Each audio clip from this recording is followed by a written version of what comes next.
오늘 설교 제목이 있습니다. 신앙의 원칙이라는 말씀으로 준비를 했고요. 다 함께 요한복음 4장 46절에서 54절의 말씀을 살펴보도록 하겠습니다.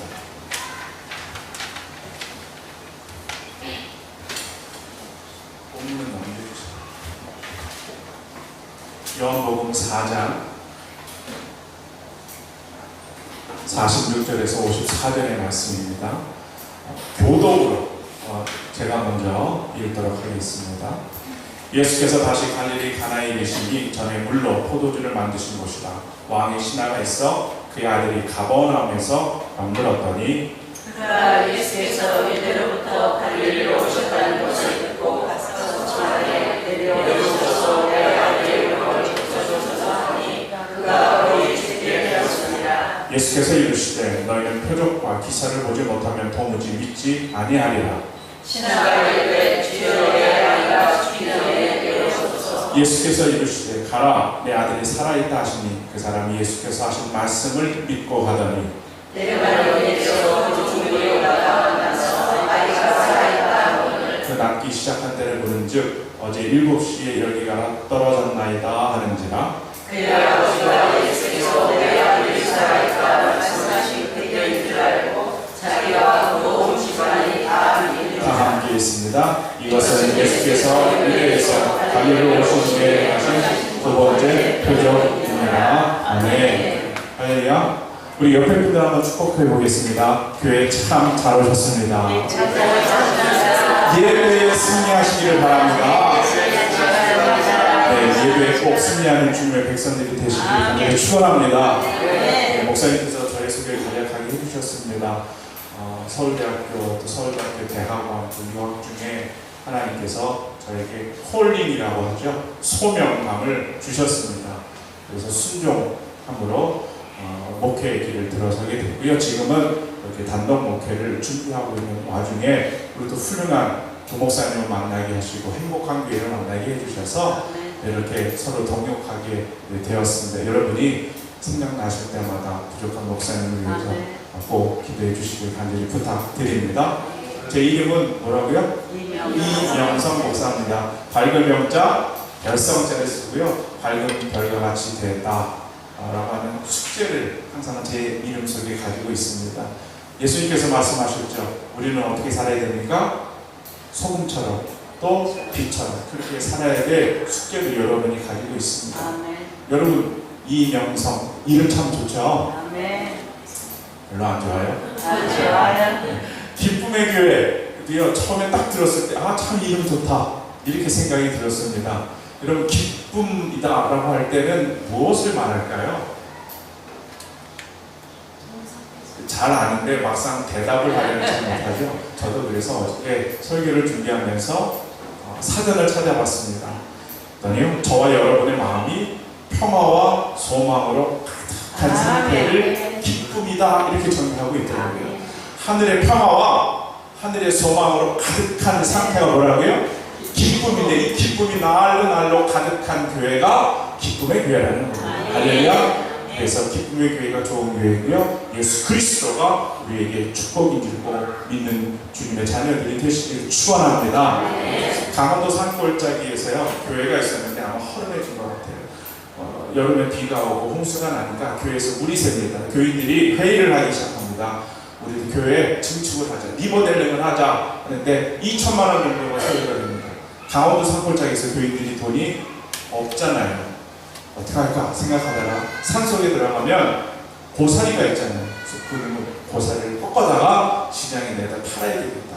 그리고 그것을 교회에 헌금해서 교회 리모델링 하는데 줘야 되겠다. 교인들이 20-30명이 모두 산으로 올라갑니다. 올라가는데요. 웬일입니까? 산삼을 캐는 거예요. 아멘. 남의 교회라고 아멘 절대 안 하시네요. 다시 산삼을 캔 거예요. 아멘.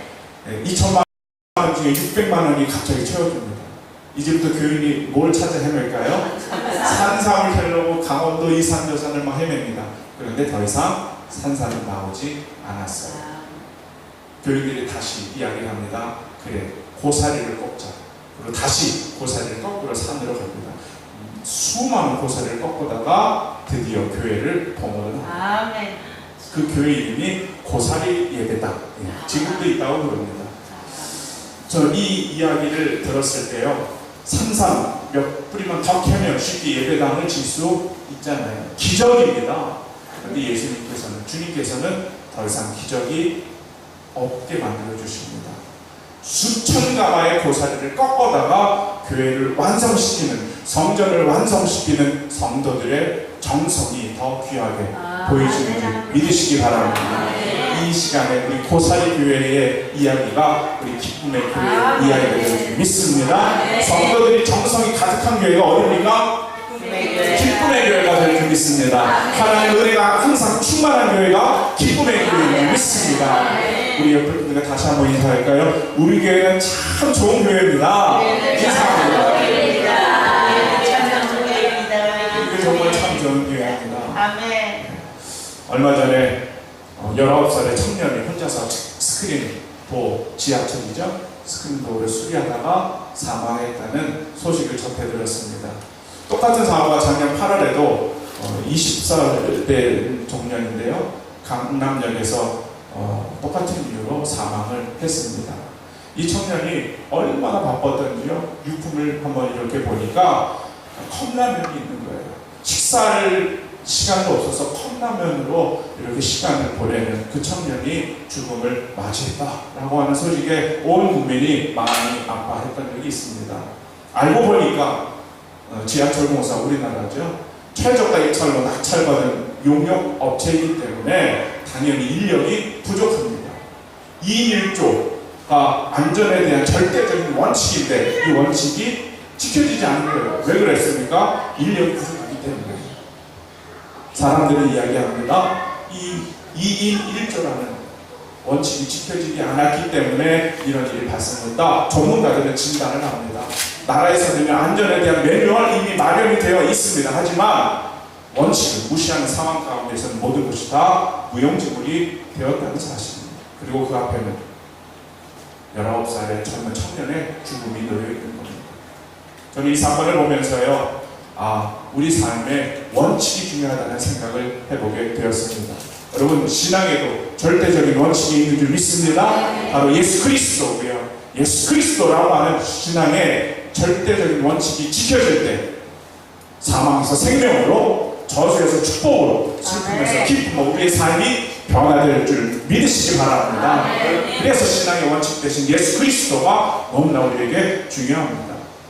그러면 예수님은 누굽니까? 라고 하는 질문을 해볼 법도 합니다.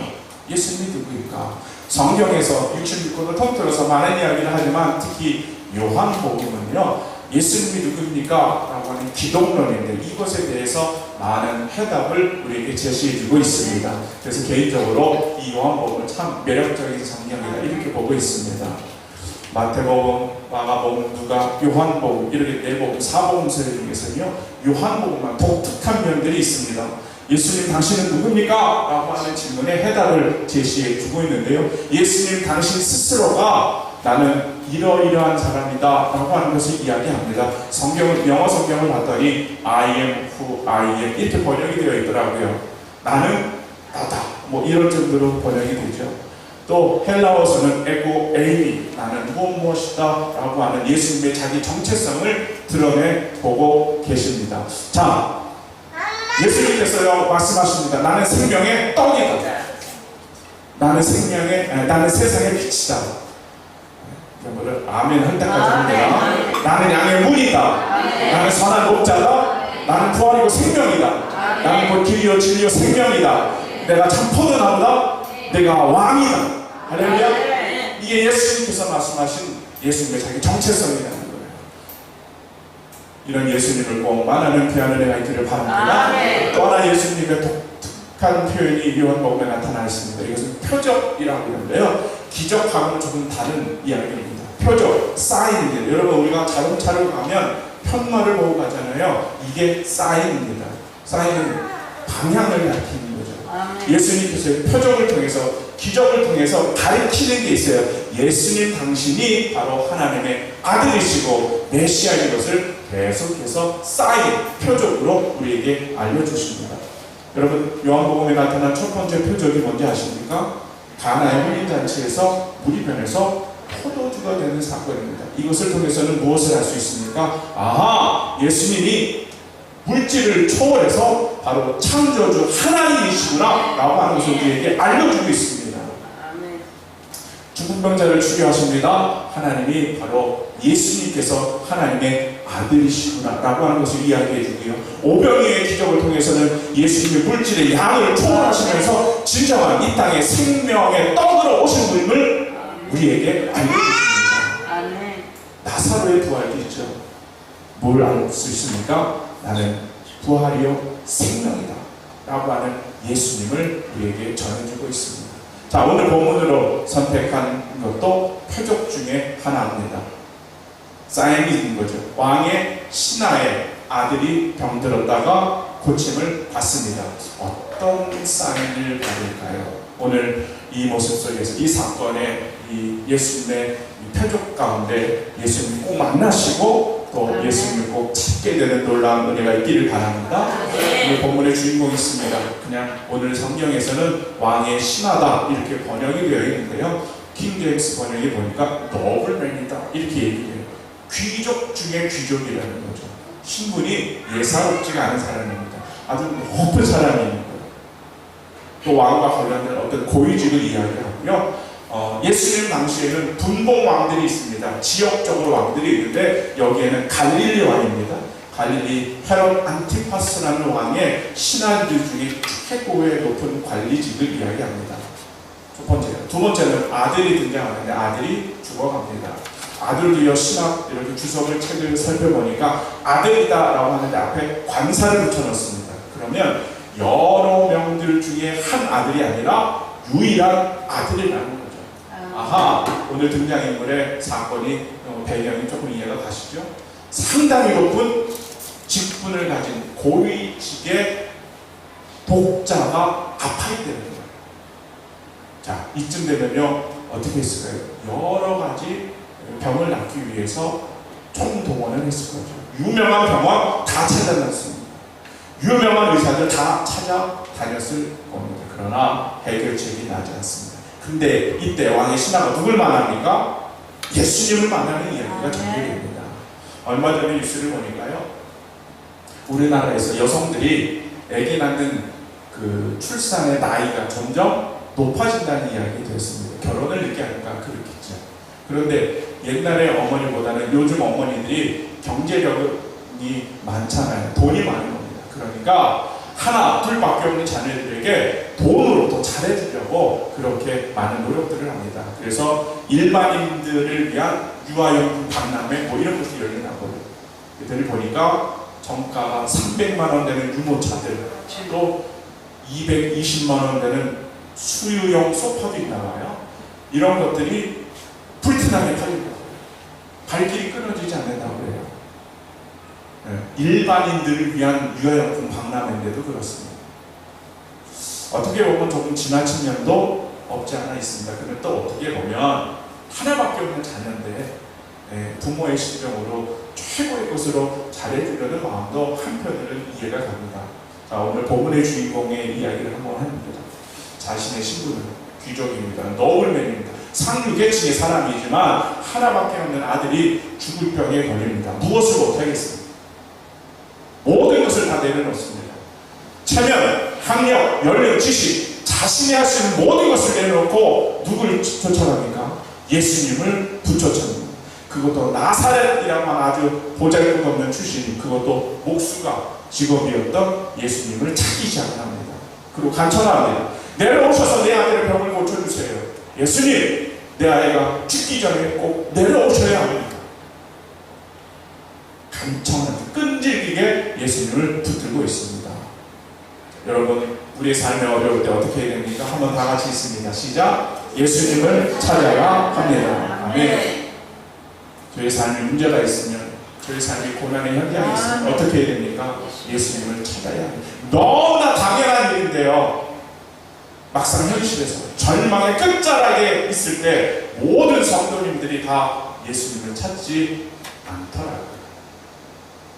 오늘 본문을 묵상하면서 본문의 분위기와는 좀 다른 한 가정이 생각이 났습니다. 여러분 사무엘상 2장에 보시면 당시의 대제사장이었던 엘리 가문의 자녀들이 소개가 됩니다. 엘리의 아들들은 불량배였다. 주님은 성경 속에 못 받고 있습니다. 정확하게 그 가정의 신앙의 상태를 진단하십니다. 제사 드릴 때에 재물을 훔치기도 하고요. 하나님의 제사 예배를 멸시하기도 합니다. 또 성적으로도 타락을 합니다. 대제사장 엘리 가문의 위기인 거죠. 어떻게 보면 오늘 본문의 주인공 왕의 신하의 아들은 육체적으로 죽임을 당하고 있지만요, 엘리의 아들들은 영적으로 죽어가고 있습니다. 똑같은 두 가정의 위기라는 사실입니다. 그런데도요, 당시에 신앙이 가장 최고봉에 서 있는 대제사장 이 엘리는요, 그 아들들이 죄를 짓는 것을 보고 그저 침묵합니다. 주님을 찾지 않습니다. 예수님을 찾지 않습니다. 결국은 어떻게 될까요? 두 아들 홈리와 비나스가 블레셋의 전투에서 죽임을 당합니다. 그리고 그 소식을 듣는 아버지는 의자에서 넘어져서 목이 부러져서 죽임을 당합니다. 엘리 가문을 두고 주님께서는 이렇게 이야기합니다. 다 같이 있습니다. 시작. 내가 엘리의 집에 대하여 맹세하기를 엘리 집의 죄악은 재물로나 예물로나 영원히 속죄함을 받지 못하리라. 아멘. 이런 저주를 받습니다. 여러분, 어디부터 이 가정이 잘못됐을까요? 신앙의 원칙 되신 예수 그리스도를 찾아야 할 때 그 기회를 놓쳐버렸기 때문에 저주를 받은 겁니다. 오늘 본문을 다시 한번 읽도록 하겠습니다. 제가 조금 중요한 것은 노랗게 이렇게 색깔이 변했습니다. 우리 다 같이 한번 다시 읽겠습니다. 시작. 그가 예수께서 예수로부터 갈릴리로 오셨다는 것을 듣고 가서 전하되 내려오셔서 내 아들의 병을 고쳐주소서 하니 그가 거의 죽게 되었습니다. 아멘. 여러분, 듣고 가서 청하는 기회, 이 기회를 누가 붙잡습니까? 왕의 신하 아버지가 붙잡은 겁니다. 그랬더니 예수님 뭐라 하십니까? 가라! 내 아들이 살아있다. 할렐루야. 저와 여러분이 이 기회를 꼭 붙잡기를 바랍니다. 예수님을 만날 수 있는 절호의 찬스가 언제입니까? 바로 이 시간이 되어야 합니다. 예배 시간에 예수님 만나야 되고요. 어디서 만납니까? 기쁨의 교회 이 예배당에서 예수님과 만나시길 간절히 축원합니다. 네. 두 번째는요, 다 함께 있습니다. 시작. 우리는 축복의 통로가 됩니다. 할렐루야. 여러분은 아브라함의 후손입니다. 아브라함처럼 축복의 통로가 그렇게 되어지시기를 간절히 축원합니다. 신앙의 원칙 대신 예수님을 찾아서 만납니다. 그러면 끝입니까? 아니라는 겁니다.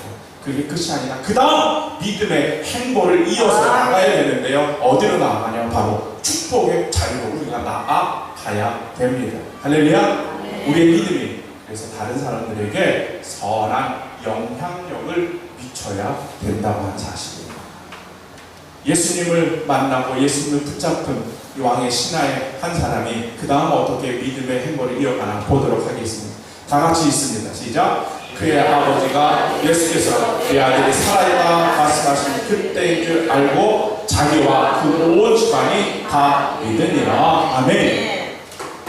왕의 신하 한 사람 때문에요, 예수 그리스도를 끝까지 찾아서 만난 그 한 사람 때문에 온 지방이 다 예수님을 받아들입니다. 구원을 받은 거죠. 그래서 한 사람이 중요합니다. 할렐루야. 제가 예전에 있을 때요, 교육 목사였을 때 사람들이 지나가다 물어봅니다. 오늘은 교육부 몇 명 나왔어요? 오늘은 교육부 몇 명 나왔어요? 관심이죠. 물론 사람들이 많이 나오는 것 중요합니다. 그러나 제가 그때마다 대답해요. 많이 나오는 것 중요하지만 한 사람이 더 중요합니다. 하나님 앞에 바로 서 있는 한 사람이 중요합니다. 하나님 앞에 성실한 한 사람이 중요합니다. 울부짖었어요. 한국의 슈바이처라고 하는 우간다에서 평생을 의료 봉사로, 의료 선교사로 지내고 있는 유덕정 선교사님, 혹시 아시는 분이 계신지 모르지만요, 그분을 모셔다가 교회에서 간증 집회를 열었습니다. 한 여자 청년이 서울대를 가기 위해서 열심히 공부하는 청년인데요, 저한테 오더니, 목사님, 나도 저분처럼 의사가 돼서 의료 선교하고 싶어요. 기도해 주세요. 이렇게 고백을 하더라고요. 부모님들한테 얘기를 못 하더라고요. 왜요? 의료선교사를 하면 고생하게 뻔하니까 부모님들하고는 상관없이 우선 자기의 마음이 그렇게 확정되기 위해서 그렇게 기도해 주세요. 저한테 찾아와요. 한 사람이 변화되면 우간에 많은 사람들이 의의 혜택을 받는 것처럼 여러분 한 사람이 변화되면 어떻습니까? 축복의 통로가 되신다면 하늘의 놀라운 축복이 여러분을 통해서 많은 사람들에게 전해질 줄 믿습니다. 옆에 분들 한번 축복해 보실까요? 믿음의 선한 영향력을 끼치기를 바랍니다. 옆에 분들에게 축복합니다. 믿음의 선한 영향력을 끼치기를 바랍니다. 아멘. 다윗이요, 참 어려움을 많이 겪었던 분인 것 같습니다. 사울 왕의 죽임으로부터 도망다닙니다. 가다가다 안 되니까 블레셋이라고 하는 적국으로 망명을 시도하죠. 블레셋에 갔더니 신하들이 다윗을 알아봅니다. 사울이 죽인 자는 천천히요, 다윗은 만만입니다. 다윗의 승정한데요. 그 다윗이 바로 이 다윗입니다. 왕에게 고발하니까요, 다윗이 어떡할까요? 이제 죽을 목숨이다. 지혜가 떠오르는데요, 미친 채 합니다. 대문짝이 그저거리고요, 침을 이 수염에 지지 흘립니다. 그러니까 블레셋의 왕인 아기스 왕이요, 아니 내 나라에 미친 왕이가 없어서 이런 다윗을 데리고 왔느냐 쫓아내버리고요, 다행히 미친 채여서 목숨을 연명합니다. 얼마나 비극일까요? 천하의 다윗이, 이스라엘의 왕이었던 다윗이, 하나님께 기름 부어서 정말로 신앙의 최고봉을 달렸던 다윗이 이제는 미친 척을 해야 내 목숨을 연명해야 하는 신세입니다. 비기고 절망인 줄 압니다. 근데 이때 다윗이 시편 34편을 기록을 합니다. 그리고 2절에 이렇게 기록을 합니다. 다 같이 있습니다. 시작. 내 영혼이 여호와를 자랑하니 곤고한 자들이 이를 듣고 기뻐하리로다. 아멘. 내 삶이 아무리 비극적인 삶이지만 내가 믿는 여호와 하나님이 최고입니다. 자랑하고 있다는 겁니다. 그랬더니요, 그 옆에서 있던 또 다른 곤고한 삶을 사는 그 어떤 누군가가 천하의 다윗도 저런 상황에 하나님 찾는데 나도 하나님 찾아야지 하면서 하나님을 찾고 기뻐한다는 사실. 이게 축복의 통로인 거죠. 이상하다, 저분은 저렇게 힘든 일을 겪고 있는데 절망하지 않고 어떻게 저렇게 평안할 수 있을까? 알고 봤더니 그분이 어느 교회 다녀요? 기쁨의 교회 다녀요. 알고 봤더니 그분이 하나님을 만난 거죠. 알고 봤더니 그분이 선한 영향력을 미치고 있는 분이라는 사실입니다. 이 축복의 주인공이 여러분이 되시기 위해서 축원합니다. 삶을 통한 전도예요. 어저께도 토요일 날 나와서 여기서 목사님과 전도를, 노방 전도를 했습니다. 그냥 지나쳐가는 분들도 계시고요, 냉커피, 또 시원한 냉차, 또 하리보라는 젊은이들이 좋아하는 젤리도 주고요, 전단지도 주는데요, 그냥 지나가는 분도 계시고요, 정중하게 받아들여지는 분도 계시고요. 그러나 우리가 끊임없이 전도해야 하는 이유는요, 믿음의 씨앗이 언젠가는 거기서 열매가 될 줄 믿습니다. 뿐만이 아니라 여러분의 삶을 통한 전도도 간절히 부탁드립니다. 삶을 통해 여러분의 행동을 통해서 예수님의 모습을 꼭 드러내기를 간절히 부탁드립니다. 설교를 준비하다가 기독신문에 난 기사를 읽었습니다. 여러분, 우리 대한민국에 기독교를 포함한 3대 종교가 있습니다. 기독교, 불교, 천주교, 3대 종교. 사람들이 제일 많이 있습니다. 2008년부터 지금까지 4번의 신뢰도, 사람들이 얼마나 더 이 종교를 더 신뢰하나 신뢰도를 조사를 합니다. 2008년부터 지금까지 4번이에요. 첫 번째는 우리 기독교가 몇 등 했을까요? 왜 이렇게 조용하죠? 1등, 2등, 3등 중에 기독교가 몇 등 했을까요? 1등 했으면 좋겠는데 2등을 합니다. 2등을 합니다. 그리고 두 번째, 세 번째, 네 번째에서는 몇 등 할까요? 꼴찌를 합니다. 가장 신뢰하기 어려운 종교가 기독교다. 땅땅땅 나중에 지키는 사건이에요. 그런데 재미있는 건요, 사회봉사는 어느 종파가 더 잘할까요? 1등이 기독교예요. 사회봉사는 1등이 기독교예요.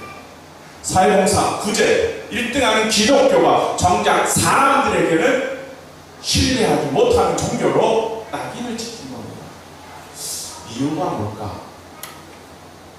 많은 분들이 이야기하잖아요. 가장 큰 이유는 언행일치가 되지 않기 때문이다 라는 이야기를 많이 합니다. 우리가 믿고 우리가 신뢰하는 바대로 그렇게 살아내지 못하는 기독교인이기 때문에 이런 모습이 우리에게 옵니다. 겉으로는 봉사하는 척, 겉으로는 구제하는 척, 겉으로는 경건한 척, 겉으로는 교인인 척 하지만 실제로 그 안에 내려다보면 그렇지 않아요. 신앙의 원칙이 지켜지지 않고요. 지금도 여전히 살아계셔서 역사하시는 예수 그리스도가 그 안에 보이지 않고요. 성령의 능력이 이미 옛날 전에 사라져 버리는 상태. 이것이 우리의 현주소일지도 모른다는 생각을 해보게 되었습니다. 여러분만큼은 신앙과 생활이 일치되는 신앙이 주공되시기 간절히 축원합니다. 우리가 이렇게 올바른 믿음을 소유하고 있으면 믿음의 성향, 선한 영향력을 미칠 수 있기 때문에 우리 가정에서 자녀들에게, 직장의 동료들에게, 이웃들에게, 절친들에게 이렇게 주님의 복음을 성공적으로 전할 수 있게 됩니다. 사실입니다. 또 한 가지는요, 제가 오늘 본문을 이렇게 보다가 재미있게 본 것 중에 하나는 장소였습니다. 지금의 장소가 요한복음인데요. 요한복음 4장에는 두 개의 장소가 언급이 돼요. 사마리아 지역과 갈릴리 지역입니다. 여러분 4장을 댁에 가셔서 한번 쭉 읽어보시면 설교가 훨씬 더 이해가 쉬우실 텐데요. 맨 처음 4장 첫머리에는 예수님께서 사마리아 지역으로 하십니다. 그곳에서 누굴 만나니까 어떤 한 여인을 만나요. 우물가의 여인처럼 나는 구했네. 이 찬양 아시죠? 네. 이 찬양이 그 장소예요. 이 여인을 만납니다. 처음에 예수님을 메시아인 걸 알지 못하죠. 그런데 예수님께서 깨닫게 해주십니다. 그러자 이 여인이 마을로 내려가서 와서 보라! 그가 그리스도가 아니냐? 사람들이요 정말 그러냐고 그러면서 예수님을 찾아옵니다. 자, 한번 다 같이 읽어봅니다. 41절입니다. 시작. 예수의 말씀으로 말미암아 믿는 자가 더욱 많아. 이렇게 기록을 합니다. 이게 사마리아 지역의 사람들입니다. 무엇으로 말미암아 믿었습니까? 말씀으로 말미암아 믿는 자가 더욱 많았다는 겁니다. 얼마나 사람들이 뜨거웠던지요. 예수님이 가려고 하니까 예수님 우리와 조금 더 계세요. 조금 더 계세요. 이틀을 이 지역에서 더 이루하십니다. 예수님께서. 이곳이 사마리아 지역입니다. 자, 그 다음 예수님께서 장소로 이동을 합니다. 그곳이 오늘 본문인 갈릴리 지역입니다. 이곳 사람들은 어떠했을까요? 오늘 본문이지만 다시 한번 읽겠습니다. 48절입니다. 시작. 예수께서 이르시되 너희는 표적과 기사를 보지 못하면 도무지 믿지 아니하리라. 아멘. 믿기는 믿는데 눈에 보이는 표적과 기사를 보고야만 믿는 믿음이라는 겁니다. 요한복음 4장에는 두 가지의 종류의 믿음이 나옵니다. 갈릴리 사람들의 표적과 기사를 보아야만 생기는 믿음과 사마리아 사람들의 말씀으로 생기는 믿음입니다. 사마리아 사람들의 믿음은 좋고 갈릴리 믿음은 전혀 나쁜 것이다. 이게 아닙니다. 믿음이 생기니 다 은혜이고 참 좋은 겁니다. 그런데요, 믿음의 수준이라고 할까요? 그런 것을 따지자면 말씀으로 생기는 믿음, 보지 않고 믿는 믿음 쪽에 우리 예수님께서 더 많은 점수를 주실 줄 믿습니다. 이게 성숙한 그리스도인이라는 겁니다. 여러분 세 번째 한번 다 같이 읽어보실까요? 시작. 말씀으로 생기는 믿음을 소유하기 바랍니다. 아멘. 말씀 가운데 믿음이 생깁니다. 이 말씀이 우리의 삶에서 얼마나 중요한지 모릅니다. 유대인들이 사복음서에서 통틀어서 예수님에게 요청합니다. 당신이 진짜 메시아라면 표적을 보여주세요. 기적을 보여주세요. 그러면 우리가 믿겠습니다. 계속해서 요청을 합니다. 예수님께서는요 보여주십니다. 많은 병자들을 고치시고요, 귀신을 치유하십니다. 오병이의 기적을 보여주시고 심지어는 죽은 나사로를 살리시기도 하는데요.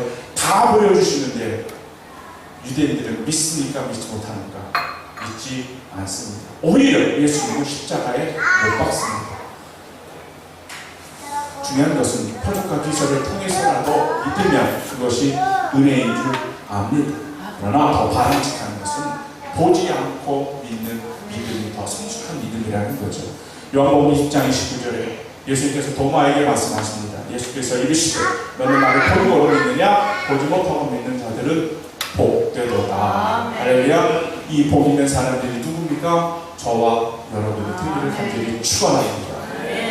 50절을 다 같이 한번 읽어보도록 합니다. 시작. 예수께서 이르시되 가라 내 아들이 살아있다 하시니 그 사람이 예수께서 하신 말씀을 믿고 아멘. 여러분 왕의 신하가 무엇을 믿었습니까? 말씀을 믿었다는 거예요. 예수님께서 말씀하셨고 왕의 신하는 그것을 믿었더니 어떻게 됐습니까? 치유함을 받았습니다. 할렐루야. 예수님은 지금도 여전히 말씀하고 계신 줄 믿습니다. 예배 시간을 통해서 또 여러분의 성경을 통해서 계속해서 예배를 통해서 예수님께서 말씀으로 많은 우리에게 걸어왔습니다. 그럼 우리는 어떻게 해야 돼요? 그 말씀을 믿음으로 받아들이고 아멘으로 받아들여 우리의 믿음이 나아가는 날로 성숙함을 이루는 귀한 주님의 백성들이 되기를 간절히 축원합니다. 히브리서 4장 12절에 하나님의 말씀은 살았고 운동력이 있어 좌우의 수는 어떤 검보다 예리하여 혼과 영과 관절과 골수를 찔러 쪼개기까지 한다 하시는 주님의 말씀의 위력입니다. 믿으십니까? 하나님의 말씀은 살아있습니다. 하나님의 말씀이 세상을 창조하셨기 때문에 지금도 이 생명의 말씀으로 세계를 이끌어 가시고요. 우리의 삶도 건강한 선한 방향으로 우리를 견인해 가고 있는 줄 꼭 믿으시기 바랍니다. 무엇을 얻었습니까? 하나님의 말씀으로. 예전에 교회의 어르신들이요 그런 얘기를 저에게 많이 해주셨습니다. 교회 다니는 거는 예수 믿는 거는 성경 공부하는 거야 이런 얘기를 많이 하셨어요. 여러분 동의하시나요? 안 하세요? 공부하라는 게 싫으신가요? 예수 믿는 거는요 성경 보는 거고요 예수 믿는 거는요 성경 공부하는 거라는 거죠. 왜요? 말씀이 그게 중요하다는 겁니다. 내가 지식적으로 알기 위해서도 성경을 당연히 공부하지만 더 근본적인 건 내가 이 땅에서 기독교가 신뢰도가 가장 낮은 대덕교라고 욕먹는 이 땅에서 내가 그리스도인입니다. 빛과 소금의 역할을 잘 감당하려면 어떻게 해야 될까? 그 해답을 누가 제공해 줍니까? 성경이 우리에게 제공해 주는데 그렇게 살아내기 위해서 성경을 공부하고 읽어야 되는 사실입니다. 성경 말씀은 아니지만 명언이기 때문에 한번 다 같이 읽습니다. 시작. 성경은 알기 위해 공부하는 것이 아니라 살기 위해 공부해야 합니다. 아멘. 동의하시나요? 아멘. 내가 살아가기 위해서 내가 진짜 이 세상에서 거룩한 성도로 구별되기 위해서 성경을 알아야만 한다는 거예요. 지금의 기독교들, 지금의 교회들이 이 작업을 안 하고 있는 겁니다. 말로만 부흥부흥 외치죠. 말로만 세상에 그 프로그램들만 넘치는 거죠. 능력이 없어지는 기독교가 되고 있습니다. 근데 그 틀을 두고 누가 들어서요? 이단들이 들어서기 시작합니다. 말씀의 능력이 교회에 이루어지니까요. 이단들이 그것을 틀을 타고 들어옵니다. 신천지가 얼마나 성경 공부 열심인지 여러분 아세요? 인터넷에 쳐봅니다.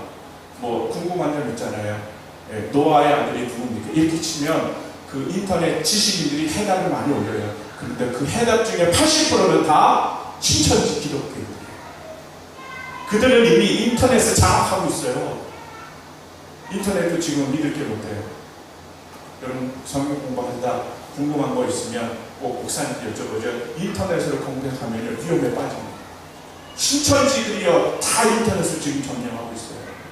성경 공부, 기독교인에서 성경 공부를 안 하기 때문에 우리 사랑하는 기쁨의 교회는요 말씀이 살아있기를 원합니다. 말씀이 뜨겁기를 원합니다. 말씀의 인기에 전진하고 열심히 있어야 되는 사실이에요. 성경을 읽고 공부하고 또 설교를 통해서 우리 목사님 전해드리는 생명의 말씀으로 우리의 믿음이 성숙한 주님의 백성들 되기를 간절히 축원합니다. 자, 설교를 준비하면서 이런 생각을 했습니다. 왕의 신하가 예수님의 말씀을 믿었더니 아들이 고침을 받았습니다. 해피 엔딩이에요. 해피 엔딩이에요. 드라마나 영화로 많으면 해피 엔딩으로 끝납니다. 그런데 만약에 왕의 신하가 예수님 말씀을 믿었습니다. 그럼에도 불구하고 아들이 죽었다면 왕의 신하는 과연 믿음을 계속 이어갈 수 있었을까라고 하는 질문을 제 안에 가져보게 되었습니다. 예수님, 내가 당신을 믿습니다 라고 했는데 그 아들이 죽고 표적이 없었다면 어떻게 되었을까? 근데 이것이요, 우리 삶 속에 종종 이런 일들이 벌어지기도 합니다. 예전에 제가 사역했던 교회에서는요, 부모님들이 자녀가, 어린 자녀, 대학생이 예쁜 딸입니다. 자녀가 죽을 병에 걸린 거예요. 부모님들이 기도합니다. 교우들도 기도합니다. 날 줄 믿고 기도합니다. 그런데 죽음이 찾아와서 하나님이 데려가십니다. 부모님들이 혼란에 빠지기 시작해요. 그리고 방황하다가 결국에 교회를 떠납니다. 마음이 얼마나 아팠는지 몰라요. 예수님 믿는다고 믿었는데 완치되었다라고 생각했던 암이 재발되니까 내가 예수님 믿는데 우리의 자녀들이 잘못된 방향으로 나갈 수도 있다는 거고요. 내가 예수님 믿는데 우리 사업이 잘 안 돼요. 우리 사업에 부도가 나요. 믿는다고 믿는데 표적과 기사가 일어나지 않으니 어떻게 하면 좋습니까? 그 다음 믿음의 행보를 어떻게 가야 합니까? 그냥 가슴이 먹먹할 때가 우리 삶에는 있습니다. 저는 지금 그것을 이야기하고자 합니다. 믿음은 바라는 것들이 실상이며 보이지 않는 것들의 증거라고 수천 번 강대상에서 이야기해집니다. 믿음은 보지 않고 믿는 겁니다. 기적을 보고 믿는 건 아닙니다. 살려줬기 때문에 믿는 건 아니라는 거죠. 어떤 경우에는 살려달라고 그렇게 간절히 기도했는데 죽을 수도 있더라고요. 살려주는 것만이 믿음이 아니라 죽음을 인정하고 받아들이는 것, 이것도 더 큰 믿음이 될 수 있다는 사실입니다. 몇 가지 예가 성경 속에 나왔습니다. 고난의 대명사 욥이 있습니다. 하루는 스바 사람들이 찾아와서 소와 나귀와 뺏어가고요, 종들을 죽이기 시작합니다. 하늘에서 불이 내려와서 양떼와 종들을 태워줍니다. 갈대아 사람들이 찾아와서 종들을 죽이고 낙타를 다 뺏어서 갑니다. 사막에서 무슨 태풍이 불어요. 태풍이 불더니 집이 무너져서 욥의 자녀들이 횡단하시에 다 죽임을 당합니다. 저와 여러분 같았으면 어떻게 할까요? 아마도 욥의 아내의 말처럼 하나님을 저주하고 죽어라, 아마 그렇게 했을지도 모릅니다. 그런데 욥은 절대 그렇게 하지 않습니다. 따라해 보실까요? 욥이 일어나 겉옷을 찢고 머리털을 밀고 땅에 엎드려 예배하며, 이게 욥의 태도예요. 옷을 찢고 머리털을 밀고 땅에 엎드렸다는 건 진정으로 부복하고 회개했다는 것이고요, 예배했다는 하나님을 바라봤다는 사실입니다. 여러분, 표적과 기사가 없어도 항상 하나님 바라보며 예배에 승리하는 주인공들 되시기를 간절히 축원합니다. 목사님께서 금요일날 말씀을 전해주셨는데요, 다니엘서를 보니까 믿음의 청년들이 등장합니다. 사드락, 메삭, 아벳느고, 세 청년이요. 바벨론 왕 느부갓네살 우상에게 절하지 않습니다. 그러자 왕이 부르는 이 고향 것들 하면서 어디에 넣습니까? 풀무불, 그것도 맹렬히 타는 풀무불 속에 집어넣습니다. 그러자 믿음의 청년들이 이렇게 고백을 합니다. 다 같이 있습니다. 시작. 왕이여, 우리가 섬기는 하나님이 계시다면 우리를 맹렬하는 풀무불 가운데서 능히 건져내시겠고 왕의 섬에서도 건져내시리이다. 그렇게 하지 아니하실지라도 왕이여, 우리가 왕의 신들을 섬기지도 아니하고 왕이 세우신 큰 신상에게 절하지도 아니할 줄을 아옵소서. 아멘. 이 신앙의 고백이 저와 여러분의 신앙의 고백이 되기를 축원합니다. 사드락, 메삭, 아벳느고의 신앙이 예수님께 칭찬받을 만한 믿음입니다. 꼭 명심하시고, 그렇게 하지 아니하실지라도, 내가 원하는 표적과 기사가 일어나지 아니할지라도 나는 예수님을 끝까지 붙잡겠습니다. 나는 끝까지 주님을 신뢰하겠습니다. 나는 주님을 끝까지 사랑하겠습니다. 고백하는 귀한 은혜가 있기를 간절히 축원합니다. 1704년에 독일의 슈멀크 목사님이라는 분이 계셨습니다. 목사님이 사모님과, 그때는 자동차가 없었습니다. 말을 타고 신방을 다녀오십니다. 황혼역이 니어 치는데 교회로 돌아오는데 이게 웬일입니까? 교회가 불타 있는 겁니다. 옆에 사택이 있는데 사택이 못하겠어요. 아들 2명 있는데 찾을 수가 없는 겁니다. 나중에 잿더미를 뒤져보니까 2 아들이 껴안고 죽어있어요. 불타버려요.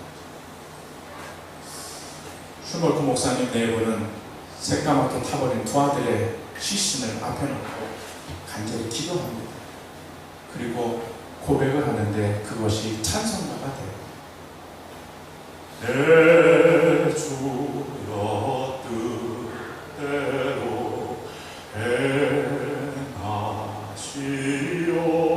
행하시옵소서. 온 몸과 영혼을 다 주께 드리니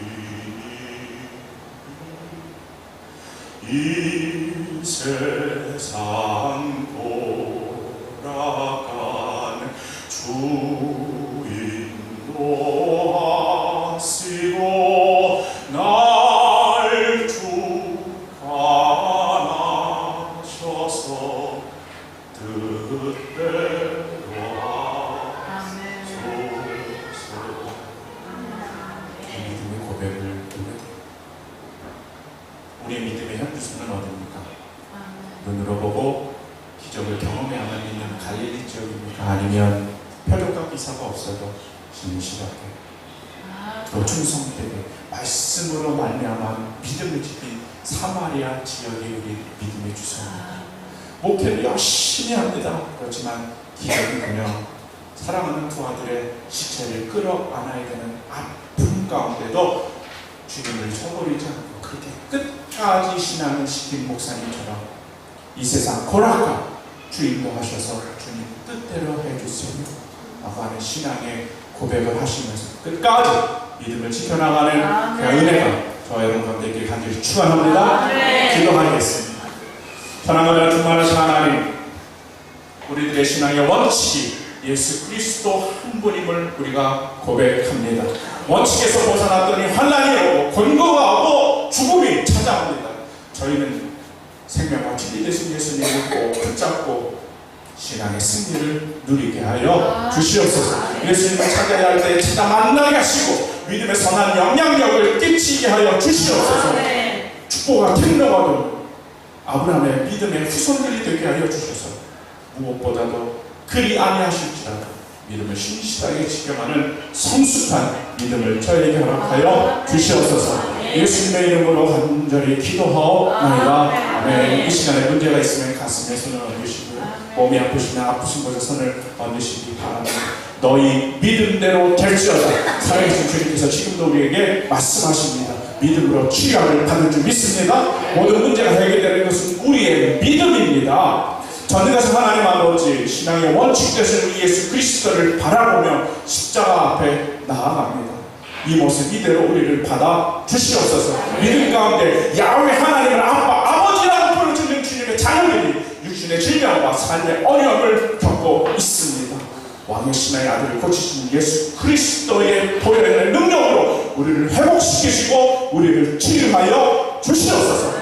지질도 콜레라 같은 간염이 많은 여름철을 보내고 있습니다. 우리 성도를 성결하게 깨끗하게 하여 주시옵소서. 대사포진과 면역결핍, 당뇨도, 비만, 치매, 알코올리즘에도 겪고 있습니다. 인격장애도 어려움이 있습니다. 우울증과 조울증 같은 정신 질환에도 자유함을 얻게 하여 주시옵소서. 마귀로부터 오는 질병은 예수 그리스도 이름으로 명하노니 떠나갈지어다, 떠나갈지어다, 떠나가라. 이름으로 받아들이게 하여 주시옵소서. 백내장, 롱내장으로 고생하고 있습니다. 이비인후과 질병도 있습니다. 고혈압, 저혈압, 협심증, 심근경색, 부정맥, 뇌졸중도 있습니다. 알레르기, 비염도 있습니다. 아토피로 고생하는 일도 있고요. 관절염과 통풍과 골다공증도 있습니다. 디스크에 이르기까지 우리의 모든 질병들도 묶음을 놓고 떠나갈지어다, 떠나갈지어다. 깨끗하게 하여 주시옵소서. 전립선과 폐암, 골반암으로 고생하는 주님의 자녀가 있습니다.